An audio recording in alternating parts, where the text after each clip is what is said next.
మీ బల్లల్లో పాసుందా? కావలసినంత ఉంది. మీ tooth paste లో ఉప్పు ఉందా? ఉంది. ఉందా? సరే పదండి మేడం, ఇంకోసారి వద్దామా? టూత్ పేస్ట్ లో ఉప్పు ఉందా లేదో పక్కన పెడితే ఆ గేట్లో పాము ఉంది.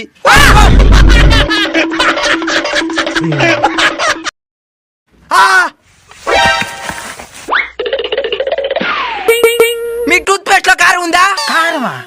వీళ్ళేదో ప్లాన్ తో వచ్చినట్టున్నారు. ఉంది. ఉందా? మీ టూత్ పేస్ట్ లో చింతపండు ఉందా? ఉంది. మీ టూత్ పేస్ట్ లో బిర్యానీ మసాలా ఉందా? ఉంది. ఏంద్రాన్ని ఉందని చెప్తున్నావా? ఈ విధంగా ఉంటే మేము ఎట్టా పేస్ట్ అమ్మేదా? మేడం వీడు కావాలనే నాటకాలు చేస్తున్నాడు మేడం. రేయ్ నువ్వు ఏ బ్రాండ్ యూస్ చేస్తున్నావు? సిపిరా. మేడం భయపడద్దండి మేడం, ఇప్పుడు అడుగుతాను చూడండి. మీ యాప పొలంలో చక్కెర ఉందా? యాపలో చేతులు తగ్గిరా.